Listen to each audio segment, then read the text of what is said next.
তৃণমূল জামানায় নেক্সাসের অভিযোগ বারে বারেই উঠে এসেছে। তৎকালীন প্রশাসনের ব্যান্ড কালচার নিয়েও সরব হয়েছেন টলিপাড়ার বহু শিল্পী। এবার সঙ্গীত জগতে উঠল স্বজন পোষণ থেকে কাটমানি, লবিবাজি এবং নেক্সাস তৈরির অভিযোগ। এই অভিযোগের তীর শিল্পীরা ছুঁড়েছেন প্রাক্তন মন্ত্রী ও শিল্পী ইন্দ্রনীল সেনের বিরুদ্ধে।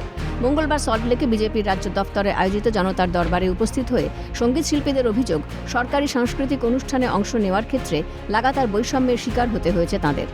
নির্দিষ্ট ঘনিষ্ঠ বৃত্তের বাইরে থাকার জেরে ক্রমাগত সমস্ত সুযোগ থেকে বঞ্চিত হতে হয়েছে। কিছু কিছু ক্ষেত্রে কাটমানির চাপও ছিল বলে অভিযোগ।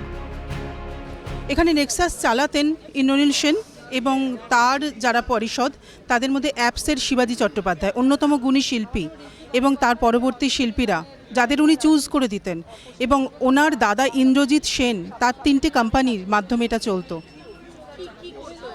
এনারা টাকা ট্রান্সফার করতো, মেলা খেলা যা যা কিছু হতো, যেটা গভর্নমেন্টের তথ্য দপ্তরের আন্ডারটেকিং, তার টাকা ট্রান্সফার হতো। একরকম টাকা দেখিয়ে আর একরকম টাকা দেওয়া হতো, লেখা হতো বিলিং। হ্যাঁ, এবং প্রচুর শিল্পীকে বসিয়ে দেওয়া হয়েছিল। তারা এটার এগেনস্টে গত 15 বছর ধরে প্রোটেস্ট করেছে বলে। যেমন আমি 2015 সাল থেকে বসে, ঋদ্ধিদি বসে, আমরা 500 জন শিল্পীর প্রায় মুখ।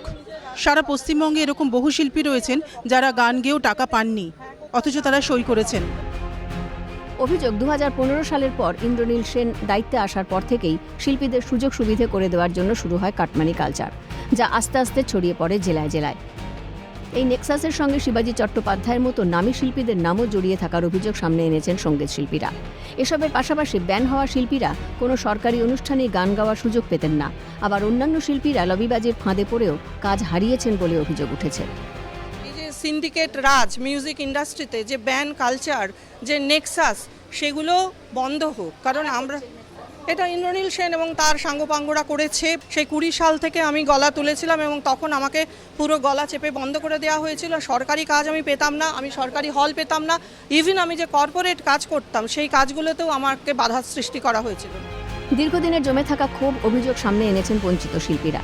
যারা কেবল কাটমানি দিতে পেরেছেন তারা এসেছেন সামনের সারিতে। এই গোটা ঘটনাকে ঘিরে মত প্রকাশ করেছেন লকেট চট্টোপাধ্যায়। তিনি স্পষ্ট করেছেন, নিজে শিল্পী হয়ে যে কাজ করেছেন ইন্দ্রনীল সেন, তার শাস্তির প্রয়োজন আছে। সঙ্গীত জগতে নেক্সাসের জন্য একটা অভিযোগ এসেছে যে নেক্সাস তৈরি হচ্ছে টাকা পয়সা লুটের অভিযোগ এসেছে, ইন্দ্রনীল সেনের নামে অভিযোগ। কি বলবেন? হ্যাঁ, এটা অনেক দিন ধরেই হয়েছে, বহু শিল্পীর সঙ্গে হয়েছে। যারা ওনার সঙ্গে তাল মেলাতে পেরেছে, যারা টাকা পয়সা দিতে পেরেছে তাদেরকে সামনের সারিতে করেছে, আর যাদেরকে দিতে পারেনি, কাটমানি দিতে পারেনি, তাদেরকে পেছনে। এই জিনিস বন্ধ হওয়ার দরকার আছে। সব শিল্পীদের একসাথে হতে বলবো।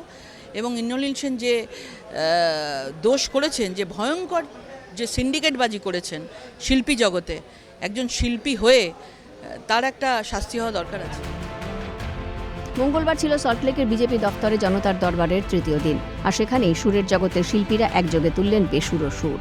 ক্ষমতার পালাবদলের পর থেকেই ক্রমেই জোরালো হচ্ছে তৎকালীন সরকারের বিরুদ্ধে ক্ষোভ, বঞ্চনা এবং অভিযোগের দাঁড়িপাল্লা। ক্যামেরায় সমীরণ হাওলাদারের সঙ্গে অভিরূপা হাজরার রিপোর্ট, ক্যালকাটা নিউজ।